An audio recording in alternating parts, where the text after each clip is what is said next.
Good evening students. In today's class we will start a new chapter 14 statistics. देखिए statistics के बारे में हमने 9th क्लास में क्या पढ़ा था। 9th क्लास में मीन, मीडियन, मोड और frequency distribution table, tabular form, उसके बाद आपका एक एक्सरसाइज में आपका बार ग्राफ, हिस्टोग्राम और फ्रीक्वेंसी पॉलीगन ग्राफ्स के बारे में पढ़ा था। यहाँ पर 10th क्लास में हम जो पढ़ेंगे वो मीन, मीडियन और मोड और एक less than type cumulative frequency, मोर देन टाइप कम्युलेटिव फ्रीक्वेंसी और अजाइव के बारे में पढ़ेंगे। ठीक है, सब एक्सरसाइज सेपरेट है, मतलब हर एक्सरसाइज में एक नया टॉपिक है। जैसे हम 14.1 है तो उसमें मीन के बारे में पढ़ेंगे, नेक्स्ट एक्सरसाइज में more than, median than, less than, more than type अजाइव्स के बारे में पढ़ेंगे। तो अभी जो मैं चैप्टर मतलब एक्सरसाइज वाइज मैं आप लोगों को चैप्टर का इंट्रोडक्शन देता जाऊंगा। हम जो स्टार्ट करेंगे पहले एक्सरसाइज 14.1 स्टार्ट करेंगे और उसमें जो पूरा है वो पूरी बेस्ड जो है वो मीन पर बेस्ड है, मतलब पूरी एक्सरसाइज जो है मीन के बारे में डिस्कशन है। ठीक है, तो देखिए हम लोग अभी तक जो है अपनी प्रीवियस क्लासेस में यानी 4th या 5th क्लास से ही हम एक फॉर्मूला पढ़ा था एवरेज का फॉर्मूला क्या था, sum of all number divided by total number. फिर हम अपने 7th 8th क्लास में आए तो वही एवरेज जो है वो मीन के नाम से शुरू हो गया, मीन या arithmetic mean, sum of all observations divided by total observations, इसके नाम से बन गया। उसके बाद जब हम 9th क्लास में आए तब भी वही फॉर्मूला यूज हुआ मीन फाइंड करने का, sum of all observations divided by total observations. जो भी डाटा होता था हम सबको प्लस कर दिया करते थे और डिवाइड करते थे जितने टाइम को डाटा है, मतलब जो डाटा होता है उसको सम करके डिवाइड बाय टोटल नंबर, जितने में नंबर होते थे उनसे डिवाइड कर दिया करते हैं। वो ऑब्जर्वेशन ही बोल सकते हैं, नंबर ही बोल सकते हैं। लेकिन 9th क्लास में एनसीईआरटी की बुक में एक क्वेश्चन और था जो कॉलम की फॉर्म में था इस टाइप से, तो उससे हम उसका निकालने का एक मीन का अलग फॉर्मूला था जो इस तरह से था, मीन इक्वल टू, मीन को हम ऐसे डिनोट कर सकते हैं, ये मीन का ही साइन होता है एक्स बार। ठीक है, mean equal to sigma F I X I divided by sigma F I. ये फॉर्मूला हमने पढ़ा था, आपको याद होगा। अभी क्वेश्चन करेंगे तो और क्लियर हो जाएगा। ठीक है, ये एक फॉर्मूला पढ़ा था सिर्फ हमने मीन फाइंड करने का। उसमें एक वो होता ही है पुराना, sum of all observation divided by total observation. इसमें सिग्मा कुछ नहीं है, सिग्मा तो सिर्फ टैली करने के लिए होता है। एफ आई एक्स आई मतलब फ्रीक्वेंसी होती है और एक्स आई फाइंड करना होता है। 9th क्लास में तो खैर जो क्वेश्चन था उसमें एक्स आई ऑलरेडी गिवन था, हमें फाइंड करने की जरूरत नहीं, लेकिन हम 10th क्लास में जो है एक्स आई को सीखेंगे। एक्स आई हम इंटरवल के से किस तरह से फाइंड करते हैं और नीचे फ्रीक्वेंसी का टोटल होता था। अब यहाँ पर 10th क्लास में मीन फाइंड करने के 3 मेथड्स हैं हमारे पास। एक तो यही मेथड है जिसको हम क्या बोलते हैं, डायरेक्ट मेथड बोलते हैं। इसका नाम क्या हो जाएगा, ये डायरेक्ट मेथड। मीन जो है हम अगर इस मेथड से फाइंड करेंगे तो हम क्या बोलेंगे, डायरेक्ट मेथड। एक दूसरा जो होता है वो मीन फाइंड करने का आपका इसके बाद का जो दूसरा मेथड है उसे हम बोलते हैं assumed mean method. Assumed mean method. ठीक है, इसका फॉर्मूला जो है वो इस तरह से है, A plus sigma F I D I upon sigma F I. ये फॉर्मूला है दूसरा मेथड जो है। मीन ही फाइंड करेंगे, आंसर तीनों से इक्वली आएंगे, जैसे ही आएंगे, लेकिन मेथड अलग अलग है। ठीक है, तीसरा हमारा मीन फाइंड करने का जो मेथड है वो है step deviation method. Step deviation method. Step deviation method का जो फॉर्मूला है वो है A plus sigma F I U I upon sigma F I into H. ये 3 फॉर्मूले हैं, mean by direct method, mean by assumed mean method, mean by step deviation method. इन तीनों मेथड से जो है हम मीन फाइंड कर सकते हैं और इन तीनों मेथड का भी जो है वो एक्सरसाइज 14.1 में यूज होगा। एफ आई एक्स आई के बारे में नॉर्मली आप जानते हैं, इसमें ए ऐड हो गया है, इसके अंदर ए और एच है, यू आई नई चीज़ है। क्या जब क्वेश्चन करेंगे तो आपको सब क्लियर हो जाएगा कि ए क्या है, डी आई क्या होता है, एच क्या है या आपका यू आई क्या है। ये सब आप जो है वो हम क्वेश्चन करेंगे तो आप लोगों को जो है वो क्लियर होता जाएगा। देखिए सबसे पहले हम एक क्वेश्चन कर लेते हैं डायरेक्ट मेथड से। मैंने एक इंटरवल लिखा हुआ है यहाँ पर, ये हमारा इंटरवल है। ये इंटरवल और फ्रीक्वेंसी आपकी गिवन होती है क्वेश्चन में, इंटरवल और फ्रीक्वेंसी गिवन होगी, मतलब दी हुई होगी। अब आप उससे इस इंटरवल और फ्रीक्वेंसी से डायरेक्ट मेथड से मीन किस तरह से फाइंड करेंगे वो हम सीखेंगे। ओके, कर दो क्वेश्चन जी। देखिए अगर आप मीन बाय डायरेक्ट मेथड से फाइंड करेंगे, मैंने डीएम मतलब डायरेक्ट मेथड लिख दिया, sigma F I X I divide by sigma F आई, इसको शॉर्ट में लिख देना है, ठीक है। देखिए इंटरवल गिवन होगा, फ्रीक्वेंसी गिवन होगी, इसमें एक नई चीज है एक्स आई। देखिए एफ आई जो बोलते हैं हम, ये जो फ्रीक्वेंसी है ये नंबर की फॉर्म में जो होता है, number of worker, number of student, number of labour, number of women, number of boys, number of girls, ये नंबर की फॉर्म में जो होता है वो हमेशा फ्रीक्वेंसी होती है, ठीक है। एक तो हमें फ्रीक्वेंसी का टोटल चाहिए, एक तो हम इसका टोटल करेंगे, ठीक है। तो 2 1 3 4 9 15 और 2 17 3 20, तो फ्रीक्वेंसी का हमारा टोटल कितना है 20 है। एक चीज है एक्सआई, ये एक्सआई किस तरह से फाइंड करेंगे वो समझ लीजिए। देखिए एक्सआई फाइंड करने के लिए,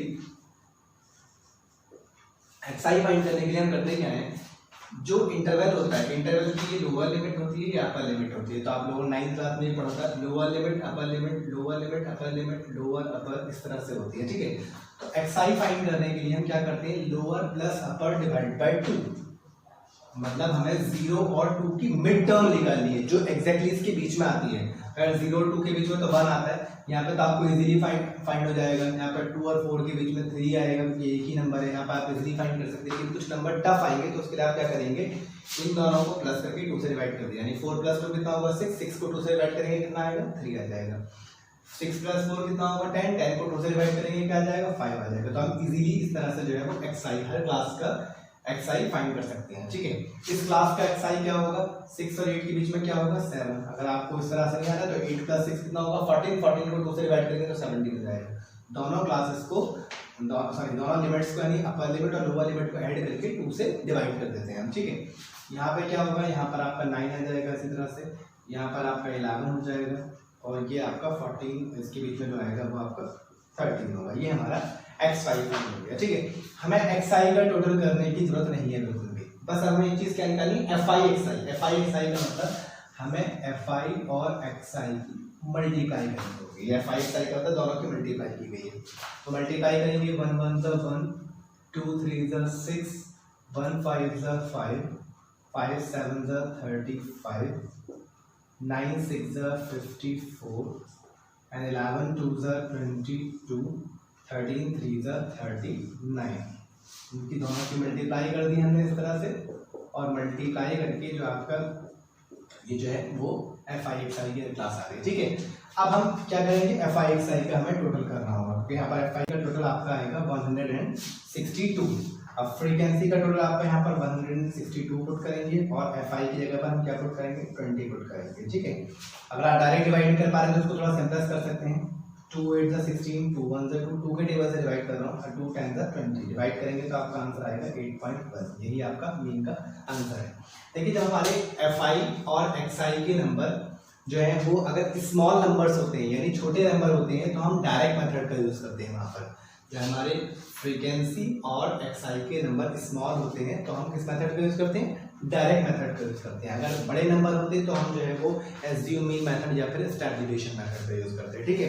एक चीज और मैं आपको बता देता हूँ कि अगर आपका, बहुत ध्यान से समझ लीजिएगा, अगर आपकी फ्रीक्वेंसी का कोई भी नंबर इस एक्सआई वाले नंबर से ग्रेटर होता है, मतलब जैसे यहाँ पर 1 है तो ये भी 1 है, इक्वल हो सकता है, यहाँ 3 है, यहाँ 2, यहाँ 5, यहाँ 1, आप देख रहे होंगे कि एफआई वाले सारे नंबर हर एक एक्सआई वाले नंबर से छोटा नंबर है। तो यहाँ 9 है तो ये इससे कम है, ये इससे कम है, ये इससे कम है, ये इससे कम है, ये इससे कम है, ये बराबर है, बराबर हो सकता है। लेकिन अगर कभी भी आपका कोई ऐसा क्वेश्चन आता है जिसमें कोई भी नंबर एक्स फ्रीक्वेंसी का कोई भी नंबर इससे ग्रेटर हो जाता है, जैसे यहाँ पर 3 है और यहाँ पर आपका क्या है 4 है, अगर ये इससे कोई भी एक नंबर ग्रेटर हो गया तो आप उस क्वेश्चन को डायरेक्ट मेथड से नहीं कर सकते, डायरेक्ट मेथड से आपका आंसर गलत आएगा। फिर या तो आप एसजीओ मीन मेथड से करेंगे उसको या फिर स्टेप डिवीजन मेथड से करेंगे आप। जी देखिए अगर आप एसजीओ मीन मेथड से करेंगे, क्वेश्चन इतना गिवन होगा सर, ये इंटरवल गिवन होगा, फ्रीक्वेंसी गिवन होगी, उसके लिए हमें एक्सआई फाइंड करना होगा। एक्सआई वही इसी तरह से फाइंड करते हैं जैसे हमने डायरेक्ट मेथड में फाइंड किया था, 0 + 2 / 2, 2 + 4 / 2, वो 3, ये सभी एक्सआई, ठीक है। अब हमें क्या निकालना है, डीआई फाइंड करना है। डीआई निकालने के लिए हमें क्या करना होता है, देखिए डीआई जो निकलता है वो निकलता है एक्सआई माइनस ए से। एक्सआई तो ये दिख रहा है हमें यहाँ पर, ए क्या है वो हमें समझना है। देखिए एक्स ए किस तरह से निकलता है, एक्सआई का ये नंबर्स दे रखे हैं, अगर मैं इसको 2 नंबर्स ऊपर कर देता हूँ, 2 नीचे, तो बीच में क्या आ रहा है 7। ये 7 ही यहाँ पर हमारा ए है। जो एक्सआई वाले नंबर्स हैं उसका जो मिड टर्म होंगे, जो मिड नंबर होगा वही आपका क्या होता है, ए होता है। अब आपके दिमाग में एक क्वेश्चन ये आ रहा होगा, अभी तो ये ऑड में है, 1 2 3 4 5 6 7 होते हैं या 5 होते हैं या 9 नंबर होते हैं तो ऑड होगा, तो आप इजीली बीच का नंबर मिल जाएगा। लेकिन अगर इवन में होंगे 4 या 6 या फिर 8 या फिर 10 होंगे तो उसमें किस तरह से हम फाइंड करेंगे? तो उसमें क्या होगा, जैसे फॉर एग्जाम्पल मैं एक नंबर और बढ़ा देता हूँ, 14, 4 नीचे हो गए और 4 ऊपर हो गए, अब बीच में तो कोई नंबर ही नहीं आ रहा। तो उसमें हम क्या करते हैं, जो बीच के दोनों नंबर हैं, ये जो दोनों, एक ऊपर वाले का बीच ये नंबर, नीचे वाले के नंबर, इन दोनों में से हम किसी को भी ए ले सकते हैं, आंसर दोनों से एक जैसा आएगा। हम इसको ए लें या फिर इसको ए लेंगे तो आंसर आपका दोनों से एक जैसा ही आएगा, ठीक है। तो यहाँ पर तो खैर हमें कोई कंफ्यूजन ही नहीं है, यहाँ पर तो हमारा ए जो है वो क्या है 7 है, हमने ए 7 ले लिया क्योंकि मिड टर्म यही है 7 है। जब ऑड में होगी तो आपको मिड वाली ही लेनी है एक टर्म, ठीक है। चलिए तो डी आई निकालने के लिए हम एक्स आई माइनस ए, यानी एक्स आई यहाँ पर क्या कर देता हूँ उसको 1, एक्स आई आपका कितना है 1 और ए कितना है आपका 7, तो 1 माइनस 7 कितना होगा -6, ठीक है। इसी तरह से हम इसका निकालेंगे 3 माइनस ए साथ में सेम रहेगा 7 इक्वल टू -4, इसका निकालेंगे 5 minus 7 equal to -2, 7 minus 7 equal to 0, 9 minus 7 equal to 2, 11 minus 7 equal to 4, 13 minus 7 equal to 6। हमने क्या किया अभी, हमने ये किया कि पहले हमने एक्साई से ए निकाला और फिर ए निकालने के बाद ए सब में सेम रहेगा, ये देखो सबके अंदर सेम है, ए सबके अंदर सेम रहेगा, एक्साई सबका चेंज हो जाएगा क्लास के हिसाब से। इसका एक्साई 1 था तो 1 माइनस 7 कर दिया -6 आएगा, तो माइनस की टर्म ग्रेटर है, 3 माइनस 7 कर दिया -4, 5 माइनस 7 -2, ए सबके अंदर कॉमन है, एक्साई सबके अलग अलग है क्लास का, 7 माइनस 7 0, देखिए -6 + 6 -4 + 4 -2 + 2 0, इस तरह से रहता है। अगर आपका कोई नंबर चेंज हो रहा है तो इसका मतलब आपका आंसर कहीं पर गलत हो रहा है, ठीक है। तो ये हमारा आ गया डी आई। अब हमें सिर्फ डी आई नहीं चाहिए, हमें एफ आई डी आई चाहिए, एफ आई और डी आई की मल्टीप्लाई। तो एक कॉलम फाइंड करेंगे एफ आई डी आई। जिस तरह से अभी हमने जब हम डायरेक्ट मेथड कर रहे थे तो हम क्या करते थे, एफ आई वाले नंबर की एक्साई से मल्टीप्लाई करके एफ आई एक्साई निकालते थे। अब यहाँ पर भी यही करना है, बस यहाँ पर एफ आई और डी आई की मल्टीप्लाई करनी है, एक्साई से नहीं करनी है। तो एफ आई डी आई की मल्टीप्लाई करेंगे तो 1 6 × 6 and 2 4 = 8, ठीक है, 1 2 = 2 and 5 0 = 0, 6 2 = 12 and 2 4 = 8 and 3 6 = 18, ठीक है। अब एफ आई डी आई का हमें टोटल करना है, क्योंकि हमें यहाँ पर एफ आई डी आई का टोटल चाहिए, फ्रीक्वेंसी का टोटल चाहिए और ए चाहिए, और ए हमें कहाँ से मिला था, एक्साई से। तो एक्साई इसलिए जरूरी है, एक्साई की सिर्फ जरूरत कहाँ पड़ती है इस मेथड में, ए फाइंड करने के लिए। अगर हमारे पास एक्साई नहीं होगा तो फिर हम ए ही नहीं निकाल पाएंगे, तो आगे सॉल्व भी नहीं कर पाएंगे, इसलिए हमें एक्साई की जरूरत इसमें ये पड़ी थी। और डायरेक्ट मेथड में तो फिर हम मल्टीप्लाई करते हैं, इसलिए जरूरत पड़ती है। तो अब हमें क्या करना है, एफ आई डी आई का टोटल करना है। तो पहले हम जो पॉजिटिव नंबर है उनको प्लस कर देते हैं, 18 + 12 आपका हो जाएगा 30, 30 + 8 कितना हो जाएगा 38, ये तो हो गया पॉजिटिव। अब निगेटिव को प्लस कर देते हैं, 8 2 10 और 6 16, माइनस का 16, ये प्लस के नंबर थे, ये माइनस के हैं, तो इसको इसमें से माइनस कर देते हैं, 8 में 6 माइनस करेंगे 2, 3 में 7 माइनस करेंगे तो आपको कितना आएगा, ये आपका 2 आएगा। तो आपका कितना आया 22 आ गया। तो यहाँ पर हम जो है वो क्या लिखेंगे 22, यहाँ पर हम लिख देते हैं F I D I equal to 22। और एक हमारी जरूरत पड़ेगी एफ आई की, तो एफ आई हमारा कितना है, एफ आई हमारा है 20, ठीक है। बस यहाँ वैल्यूज पुट करेंगे, तो ए हमारा है 7, यहाँ 7 प्लस एफ आई डी आई का हमारा टोटल आ रहा है 22 और एफ आई का टोटल है 20। जो वैल्यूज हमने पुट कर दिए, ए की वैल्यू, एफ आई डी आई का जो हमारा टोटल आया वो हमने पुट कर दिया, एफ आई यानी फ्रीक्वेंसी का जो हमारा टोटल होता है वो हमने पुट कर दिया। एफ आई मतलब फ्रीक्वेंसी है, ठीक है। तो नीचे कुछ नहीं हमारे एज्यूम कर लेते हैं, क्रॉस वाले मेथड से एलसीएम निकाल लेते हैं, ये आपका 20 हो जाएगा, नीचे क्रॉस मल्टीप्लाई करेंगे 140 + 22 = 22, इस तरह से कर सकते हैं। इसको इससे मल्टीप्लाई कर दी, उसको इससे मल्टीप्लाई कर दी, ये दोनों ऐड करेंगे तो 2 6 1 162/20, इसको थोड़ा 2 के टेबल से प्लस कर देंगे, 2 8 16, 2 1 2, 2 10 20, डिवाइड करेंगे तो आपको कितना आंसर आएगा 8.1। उस मेथड से डायरेक्ट मेथड से किया था तभी आपका आंसर ये था, उससे भी यही आएगा। तीनों मेथड से आंसर आपका सेम ही आएगा, ठीक है। अब जो हम नेक्स्ट मेथड यूज करेंगे वो क्या होगा आपका direct method, sorry step division method. Okay जी, देखिए अब जो हम क्वेश्चन करेंगे इसको वो स्टेप डिवीजन मेथड से करेंगे। अभी हमने जो पढ़ा था वो डायरेक्ट मेथड और एज्यूमिंग मेथड पढ़ा था। यहाँ पर आपको कौन सा है स्टेप डिवीजन मेथड, इसका फॉर्मूला है a plus sigma fi ui upon sigma fi into h, ठीक है। fi वही पुराना वाला जो हम अभी तक डायरेक्ट मेथड और एज्यूमिंग मेथड में पढ़ा था, फ्रीक्वेंसी का टोटल। a वही रहेगा आपका, जो पहले आप xi निकाल के जो उसमें मिडिल टर्म देखते हैं a वही रहेगा। अब नई चीज जो आ गई है ui और h है, वो क्या है वो हम समझ लेते हैं। देखिए ये इंटरवल ऑफ फ्रीक्वेंसी तो आपकी गिवन ही होगी ऑलरेडी, ठीक है। हमें क्या सबसे पहले क्या फाइंड करना है xi फाइंड करना है, चाहे वो डायरेक्ट मेथड हो, चाहे वो एज्यूमिंग मेथड हो, चाहे वो आपका स्टेप डिवीजन मेथड हो, आपको xi फाइंड करना ही होता है, ठीक है। तो 0 और 2 इसका xi हो जाएगा 1। वो कैसे निकालते हैं मैंने आपको बताया था पहले भी, दोनों lower limit plus upper limit divided by 2, दोनों को प्लस करके 2 से डिवाइड कर दिया, मतलब इसकी मिडिल क्लास निकालते हैं। 0 और 2 के बीच में मिड टर्म क्या होती है वो हम निकालते हैं, ठीक है। 2 और 4 के बीच में क्या होगा 3। यहाँ पे तो खैर इजीली फाइंड कर पा रहे हैं हम, कभी कभी नंबर टफ आएंगे तो उसमें करते क्या है दोनों नंबर को प्लस करके 2 से डिवाइड कर देंगे, यानी 2 + 4 6, इसको 2 से डिवाइड करेंगे 3 आ जाएगा। इसी तरह से ये 6 4 10, 10 को 2 से डिवाइड करेंगे तो 5 आ जाएगा। फिर ये आपका 7 हो जाएगा, यहाँ पर आपका 9 हो जाएगा, देन 11, देन 13। तो ये आपका जो है वो xi है।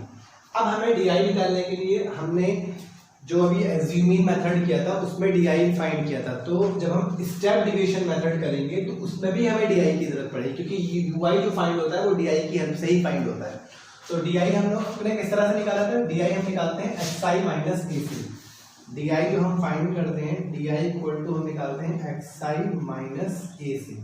a का मतलब a यहाँ पर जो है हमारा वो हम xi की मिड टर्म ढूंढते हैं, 3 ऊपर 3 नीचे, तो a क्या है आपका यहाँ पर 7। और मैंने आपको एज्यूमिंग मेथड बताया था, यहाँ पर तो अगर ऑड में है तो ऑड में आपको इजीली बीच की मिडिल टर्म मिल जाएगी अगर ऑड में टर्म्स होंगी, लेकिन अगर इवन में होंगी एक टर्म और होती तो बीच में तो फिर कोई टर्म नहीं आएगी, 4 ऊपर 4 नीचे, तो जो बीच की 2 क्लासेस होंगी, जो बीच नंबर की 2 टर्म्स होंगी, आप उनमें से दोनों में से किसी को भी यूज कर सकते हो, मतलब किसी को भी a मान सकते हैं आप। खैर यहाँ पर जो इजीली हमें मिल गया, a हमारा जो है वहाँ पर क्या है 7, ठीक है। तो हम क्या करते जाते हैं xi माइनस a, यानी जो जितने भी xi हैं उसमें से a माइनस करते जाएंगे, यानी 1 माइनस 7 कितना हो जाएगा -6, 3 माइनस 7 कितना हो जाएगा -4, 5 minus 7 -2, 7 minus 7 0, 9 minus 7 2, 11 minus 7 4 and 13 minus 7 6। मतलब xi सबका ये अलग अलग होगा और ये सबका कॉमन ही रहेगा 7, सब में से 7 माइनस करना है, 7 माइनस 1 नहीं करना है, 1 माइनस 7 करना है, क्योंकि xi माइनस a है। 1 माइनस 7 यहाँ negative positive negative positive negative positive then 0, इस तरह से रहता है, ठीक है। देखिए ui जो निकलता है, ui जो हम फाइंड करते हैं वो ui निकलता है di अपॉन h से। h मतलब हाइट ऑफ द क्लास, मतलब जो क्लास का गैप होता है, ये क्लास का गैप कितना है यहाँ पर, हाइट ऑफ द क्लास यहाँ पर कितना है 2 है। वो हमें कैसे पता चलेगा, हम इसको इसमें से माइनस करेंगे, 2 माइनस 0 क्या होगा 2 ही रहेगा, 4 माइनस 2 2, 6 माइनस 4 2, मतलब हाइट ऑफ द क्लास या क्लास साइज जो होता है वो इंटरवल का एक जैसा इक्वल ही होता है, सेम ही होता है, मतलब क्लास साइज जो होता है वो हर क्लासेस में जो है वो गैप सेम ही होगा। 2 माइनस 0 2, 4 माइनस 2 2, 6 माइनस 4 2, सब में सेम ही रहेगा। तो h आपका कितना है 2 है, जिसे हम क्या बोलते हैं हाइट ऑफ द क्लास या क्लास साइज बोल सकते हैं। तो जितने भी तो ui हम कैसे निकालेंगे di अपॉन h, जितने भी di के आंसर आए हैं उसको सबको 2 से डिवाइड कर देंगे, क्योंकि h सबके अंदर सेम ही रहेगा, h जो रहेगा सबके अंदर कॉमन रहेगा। तो हम 6 को 2 से डिवाइड करेंगे तो कितना आएगा -6, 4 को 2 से डिवाइड करेंगे कितना आएगा -2, 2 को 2 से डिवाइड करेंगे तो 1 आएगा, तो 2 को 2 से डिवाइड करेंगे तो 1 आएगा पर नेगेटिव, 0 को 2 से डिवाइड करेंगे तो 0 आएगा यहाँ पर, ठीक है। 2 को 2 से डिवाइड करेंगे पॉजिटिव 1, 4 को 2 से डिवाइड करेंगे 2, 6 को 2 से डिवाइड करेंगे तो आपका 3 आएगा। इस तरह से आप जो है वो ui फाइंड कर सकते हैं। तो फिर से रिपीट कर रहा हूँ, ui जो निकालते हैं जितने भी di हैं, di को सबको जो है h से डिवाइड करते जाइए, h सब में कॉमन रहेगा 2, सबको 2 से डिवाइड करते जाना है, ठीक है। अब हमें ui की जरूरत नहीं है, हमें fi ui चाहिए, यानी fi और ui की मल्टीप्लाई करेंगे, ये फ्रीक्वेंसी को fi बोलते हैं, इसकी और इसकी मल्टीप्लाई करेंगे, 1 3 का आपका 3 और 2 2 जा 4 एंड 1 1 जा 1, 5 0 जा 0, 6 1 जा 6, 2 2 is 4 and 3 3 is 9। बस अब आप क्या करेंगे, इसका टोटल करेंगे, क्योंकि हमें यू आई डी आई या एक्स आई के टोटल की जरूरत नहीं होती है, हमें सिर्फ एफ आई यू आई का टोटल चाहिए, एफ आई का टोटल चाहिए, ए और एच चाहिए। ए हमारे पास 7 है, एच हमारा 2 है, फ्रीक्वेंसी का टोटल हमारा 20 है, एफ आई यू आई का और टोटल कर लेते हैं, ठीक है। 9 6 15 15 और 4 19, तो पॉजिटिव 19 है और नेगेटिव देखते हैं 4 3 7 1 8। 19 में से 8 माइनस करेंगे तो 11 पॉजिटिव आएगा, क्योंकि 11 जो पॉजिटिव है वो ज़्यादा टर्म्स है, नेगेटिव कम है। अगर नेगेटिव ज़्यादा होती, पॉजिटिव कम होती, तो नेगेटिव 11 आता हमारा, ठीक है, नेगेटिव टर्म्स आती। तो यहाँ पर आगे खैर हमारा जो है वो एफ आई वाई कितना आ गया 11। बस अब आप अपना वैल्यूज पुट करेंगे, यहाँ पर एक ही जगह पर वैल्यू पुट करेंगे हम 7 प्लस एफ आई वाई का टोटल हमारा 11 है, 11 अपॉन एफ आई का टोटल जो है वो हमारा यहाँ पर 20 है, into height of the class यानी एच जो है वो हमारे यहाँ पर कितना है 2 है। मैं इसको यहाँ पर इससे कैंसिल कर सकता हूँ, क्योंकि मल्टीप्लाई नहीं, ये कैंसिल नहीं होगा। अगर मान लें कोई ऐसी टर्म होगी जो कैंसिल हो रही है, तो फॉर एग्जांपल 4 है, तो यहाँ पर इसको कैंसिल नहीं कर सकते, तो प्लस का साइन है, मल्टीप्लाई हम कैंसिल कर सकते हैं। तो यहाँ पर क्या बचा 7 प्लस 11 अपॉन 10। अगर ये इससे कैंसिल नहीं होता तो पहले मुझे क्या करना पड़ता, इसको इससे मल्टीप्लाई कर देता बोर्ड मास के अकॉर्डिंग। पहले हम इसको एलसीएम नहीं लेते, पहले इसको इससे मल्टीप्लाई करते अगर ये इससे कैंसिल नहीं होता, ठीक है। तो कैपिटल खैर कैंसिल हो गया, तो 11 अपॉन 10 बचा, नीचे कुछ नहीं बना, ज़ीरो करेंगे, हमें एलसीएम लेना पड़ेगा। 10 1 10 10 7 70 प्लस 11 1 11, आपको हो जाएगा 81 अपॉन 10, डिवाइड करेंगे तो आपका क्या हो जाएगा 8.1। This is answer. तो हमारा direct method, assume mean method, step division, तीनों मेथड्स आपका आंसर सेम ही रहेगा, ठीक है। तो अब इसकी हम एक्सरसाइज के जो भी क्वेश्चन है वो सॉल्व करेंगे। Okay, thank you.